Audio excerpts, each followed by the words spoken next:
آج اب 10-11 بجے سو رہا ہوں بستر پہ، اب کوئی زبان سے بات نہیں نکالنی ہے، اس میں سے ہمیں خود اندازہ لگ جائے گا کہ دل تو کبھی جھوٹ نہیں بولتا ہے کہ دل اللہ نے ایسا بنایا ہے کہ وہ کبھی بھی جھوٹ نہیں بولتا. زبان جھوٹ بول دیتی ہے، ہمارے اعضاء پارٹس آف دی باڈی غلط کام کرتے ہیں، دل کو اقرار رہتا ہے کیا سچ ہے کیا نہیں. تو وہ بزرگان دین کہتے تھے کہ رات میں بالکل آخر میں آپ کیا کرو، اس پوری ڈائری کو چیک کر لو، ہمیں خود اندازہ لگ جائے گا ہمارے دن بھر کے کاموں میں باتوں میں کتنی ایمانداری ہے اور کتنا جھوٹ شامل ہے. اگر آپ کو نظر آ جائے کہ صاحب جھوٹ زیادہ ہے اور میں نے آج گناہ زیادہ کیے ہیں، تو پھر اللہ سے توبہ کر کے سو جاؤ. آپ کو اندازہ بھی ہو جائے گا کہ آج دن میں نے 50 گناہ کیے. ہم کو اندازہ بھی نہیں ہوتا سوتے پر، ہم کو اپنے گنہگار ہونے کا اندازہ بھی نہیں ہوتا، علم بھی نہیں ہوتا، کیونکہ انجانے میں ہم گناہ کر دیتے ہیں کئیوں گناہ، ہمیں اندازہ نہیں ہوتا. ہم جب ہم رات میں لکھ کے یا پھر جیسے ایک بینک کا اسٹیٹمنٹ ہوتا ہے، ہم نے ٹرانزیکشن کیے اور مہینے کے بعد جب اسٹیٹمنٹ نکالتے ہیں کہ صاحب کون ڈالے تھے پیسے اور کتنے مہینے کس کو ڈالے، جو ٹرانزیکشن بینک کا ہوتا ہے وہ جب نکلتا ہے کچا چھٹا پورا سامنے آ جاتا ہے، کیا بیلنس بچا ہوا سب آ جاتا ہے، ڈالے کون میں کس کو ڈالا. ویسے ہی ٹرانزیکشن کی ایک لسٹ ہماری دن بھر کی اگر ہمارے سامنے آ جائے تب جو ہے نا ہم کو اپنے زندگی کو سدھارنے میں بہت مدد ملتی ہے. ہم کو یہ بھی معلوم ہوتا ہے کہ مجھ سے کتنے نیک کام ہوئے ہیں، ہم کو یہ بھی پتا چل جاتا ہے کہ دن میں مجھ سے کتنے گناہ ہوئے ہیں اور مجھ کو توبہ کر کے اللہ سے معاملہ رفع دفع کر کے سونا. تو سب سے پہلی علامت جو اللہ کے رسول صلی اللہ علیہ وسلم نے منافقوں کی اور اسلام کے دشمنوں کی بتائی ہے وہ ہے جب بات کرے تو جھوٹ بولے. کبھی کبھی نکل جائے الگ بات ہے، وہ منافقوں کی نشانی نہیں ہے، لیکن جو ایک بات لوگوں کی عادت سی ہو جاتی ہے، اور اس زمانے میں تو جھوٹ کوئی بری بات ہے یہ بھی احساس نکلتا جا رہا ہے لوگوں میں.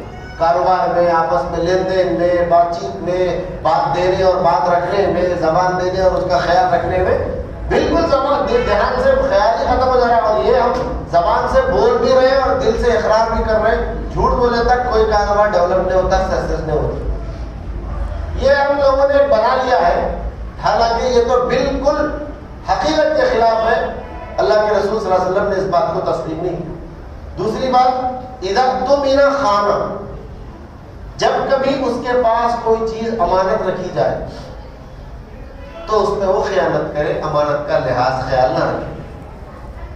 اب امانت بولے تو خالی اتنا سمجھتے کہ صاحب کوئی بندہ ہمارے کو پیسے لا کے رکھا، کوئی گاڑی لا کے رکھا امانت کے طور پر، یار رکھ لو پہلے تو تمہارے پاس، کوئی چیز سونا لا کے رکھا، تو ہم سمجھتے ہیں کہ صاحب یہی امانت ہے، اور واقعتاً یہ بھی امانت ہے، اس میں کوئی دو رائے نہیں ہے. اب امانت کا لحاظ رکھنا، خیال رکھنے کا مطلب یہ ہے جس بندے نے جیسا ہم کو دیا ہے ویسے ہی اس کو لوٹا دینا وقت پر جب بھی وہ مانگے، اس کو امانت کہتے ہیں. لیکن اتنی ہی چیز امانت نہیں ہے. ہر وہ بات جو کسی مجلس میں کہی جائے وہ بات امانت ہے.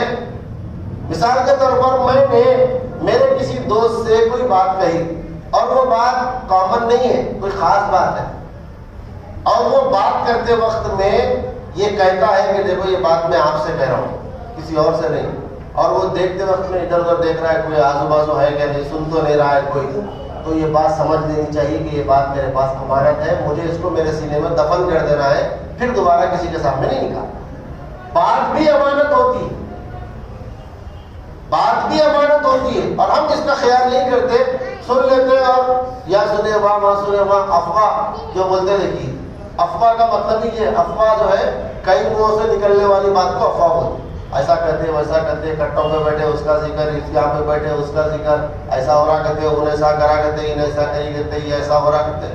جو کہتے بول کے ہم جو بات جو بھی کرتے ہیں جس کا ہمیں پختہ کوئی ثبوت نہیں ہوتا، وہ ہر چیز امانت کے خلاف ہے. اس میں 100 باتوں میں سے 95 باتیں جھوٹ رہتی ہے اور حقیقت کے خلاف رہتی ہے، کیونکہ بات کی خاصیت یہ ہے ایک سے دوسرے تک جانے تک الفاظ بدل جاتے ہیں، دوسرے سے تیسرے تک جانے تک بات کے اور الفاظ بدل جاتے ہیں، اور جب وہ 10 لوگوں تک پہنچتی ہے تو وہ بات کی پوری حقیقت ہی بدل جاتی ہے، حقیقت ہی بدل جاتی ہے. اب وہ 10ویں کو اگر پہلے سے پوچھنے لگا ہے جو بات اس نے کہی تھی تو اس کی اور اس کی بات میچ ہی نہیں ہوتی.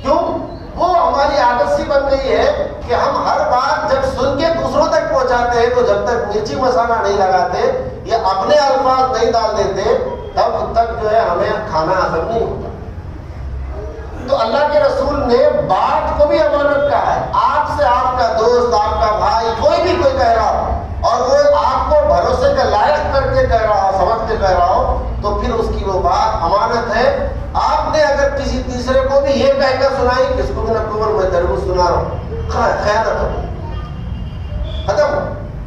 اسی لیے وہی بات سیو رہتی ہے جس کو آپ کامنلی بول دو، کون سمجھتا ہے یہ بات کی اہمیت نہیں کیا ہے. کسی کو اگر پوری عوام میں بات پہنچانا ہے تو یہ بول کے کہہ دینا کسی کو بھی نہ قبول، تو پھر جو ہے نا وہ بات بہت جلدی پھیل جاتی ہے. نیوز پیپر میں ڈالنے سے بھی زیادہ پہلے اور ہر ایک کو ایک بول کے بولتا ہوں کس کو بھی نہ قبول بولتے کرو، اور سب سے زیادہ پھیل جاتی ہوگا. انسان کی فطرت ہے کہ جس چیز سے اس کو روکا جاتا ہے اس میں پورا گہرائی تک جاتا ہے. کہیں کو روک رہے اس سے ہم اور آپ زو میں جاتے ہیں تو بعض جگہ پہ لکھا ہوا تھا ڈینجر زون ہے، یہاں پہ اندر مت جاؤ، شیر ببر ہے، کوئی خونخوار جانور ہے. تو ہم پہلے چھانٹ کے دیکھتے ہیں شیر دکھ رہا ہے کیا، سویا ہوا ہے کیا، چیتا بیٹھا ہوا ہے کیا. حالانکہ کہا گیا ڈینجر زون ہے، اس پہ کوئی بھی شرارت مت کرو. وہ انسان کی فطرت ہے. اسی لیے اللہ کے رسول نے فرمایا جب بات بھی کہی جائے تم سے تو پھر اس کا لحاظ رکھنا اور کسی تیسرے تک وہ بات نہ پہنچے. یہ تمہاری امانت داری ہے. تم نے کیا بھی کہہ کر تیسرے کو کہہ دیا تم خیانت کرنے والے اور منافقوں کی عادت والے بن گئے. اذا اؤتمن خان. اور یاد رکھیں ہم اور آپ کو اللہ پاک نے جو باڈی اور جو جسم کے جو پارٹس، مال، جائیداد، اولاد دیا وہ بھی ہمارے لیے اللہ کی امانت ہے. اسی وجہ سے سوسائڈ کرنا اسلام میں حرام ہے. اپنے آپ کی جان لے لینا. کیوں حرام ہے؟ اس لیے کہ جان ہماری رہتی، جسم ہمارا رہتا تو ہم جو ہے جیسا اپنا پیسہ اڑاتے ہیں بے دردی سے اڑاتے ہیں اور کسی کوئی پوچھتا بھی نہیں ہم سے، کیونکہ وہ ہمارا ہے، جسم ہمارا نہیں ہے. اسی لیے خودکشی اور سوسائڈ کرنا حرام. یہ پورا کا پورا جسم اللہ نے پیدائش سے لے کے موت تک صرف استعمال کے لیے دیا ہے. کرائے پہ سمجھ، امانت کے طور پر ہر چیز اوپر سے نیچے تک اللہ نے امانت کے طور پر دیا ہے. اسی لیے کسی کو بھی اسلام میں گفٹ کرنے کی اجازت نہیں ہے اپنی باڈی کی اعضاء. یہ گردہ گفٹ کرتے، دل گفٹ کرتے، وہ بہت مجبوری میں. جو بلڈ ڈونیشن بھی جو ہوتا ہے، بلڈ بھی ہمارا نہیں ہے ایکچولی.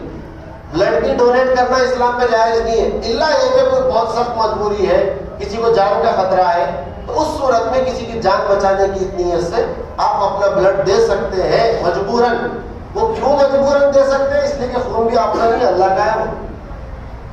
وہ آپ کا گردہ بھی آپ کا نہیں ہے، آپ کا بیچنے کے پیسے کے لیے ویسا نہیں، آپ کا نہیں، اللہ کے پاس جا کے دوبارہ اس کو حساب دینا ہے. تو اللہ نے جو بھی جسم میں اعضاء ہمیں دیے ہیں، آنکھ، کان، ناک، پیر، دل، گردہ، زبان، سب کچھ اللہ کی امانت ہے. اللہ اس سے پوچھنے والا ہے. اب امانت کا لحاظ کرنے کا مطلب یہ ہے کہ ہم اپنی آنکھ سے وہی دیکھیں جس کو اللہ اور رسول نے جس کی دیکھنے کی اجازت دی.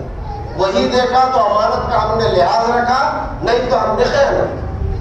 کان سے وہی سنے جس کا سننے کا اللہ اور اس کے رسول نے حکم دیا ہے. گانے بجانے، غیبت، جھوٹ، گالیاں، یہ سننا اور بےہودہ باتیں سننا، بےہودہ مجلسوں میں بیٹھنا، یہ کان کی خیانت ہے. اللہ پوچھے گا کان اسی لیے دیا تھا کیا؟ زبان وہی جگہ پہ استعمال کریں گے جہاں جائز جگہ ہے، جائز باتیں ہیں، تو پھر زبان میں ہم نے امانت کا لحاظ رکھا. زبان سے جھوٹ، غیبت، کسی کی تکلیف دینا، گالیاں دینا، جھڑک دینا، یہ اگر ہم نے کیا ہے تو پھر زبان کے بارے میں ہم نے خیانت کی. آج اسی طریقے سے آپ پورے جسم کو لے لیں. جائز کاموں میں اگر ہمارے جسم کے پارٹس استعمال ہوتے ہیں تو اللہ کی جو امانت ہم کو ملی ہوئی ہے اس کا ہم امانت کا لحاظ رکھ رہے ہیں. کسی بھی طریقے کسی بھی پارٹ کو اگر ہم غلط مس یوز کر رہے ہیں تو سمجھ لیجئے کہ ہم اس میں خیانت کر رہے ہیں اور منافقوں کی یہ عادت. اللہ پاک سے دعا ہے اللہ ہم تمام کو اور بھی دو عادتیں منافقوں کی اللہ کے رسول نے اس حدیث میں ارشاد فرمائی. بات کیونکہ لمبی ہو جائے گی اس لیے ایک عادت جو ہم میں عام طور پہ پائی جاتی ہے وہ ہے بات کرے تو جھوٹ بولے. کاروبار میں عام طور پر یہ زیادہ ہو جاتا ہے اور اس کی برائی ختم ہوتی جا رہی ہے. لیکن یاد رکھیں عام ہو جانے سے کوئی بھی چیز جائز نہیں ہو جاتی. شراب عام ہے تو کیا ہم اس کو جائز کہہ سکتے ہیں؟ سود ہر آدمی لے رہا ہے. اب وہ سبھی لے رہے, میں نے لے تو کیا تیر مار ہو گیا, میں نے لے تو کیا سود بند ہو جاتا کیا دنیا میں؟ نہیں. زنا کاری اگر عام ہو جائے تو کیا ہم اور آپ کو اجازت مل جائے گی کہ سب زنا کاری کر رہے, لہذا اب میں بچے تو کون سا شریف, کون سی دنیا پاک ہو جاتی؟ نہیں. گناہ گناہ ہی رہے گا چاہے دنیا کا ہر آدمی کرنے لگے. ویسے ہی جھوٹ جھوٹ ہی رہے گا, منافقوں کی خصلت اور عادت ہی شمار ہوگی چاہے دنیا پوری جھوٹی ہو جائے. ہر آدمی کو اس سے بچنے کا اہتمام اور امانت داری کا اہتمام کرنا چاہیے. اللہ کہنے سننے سے زیادہ توفیق عمل نصیب فرمائے. آمین و آخر دعوانا.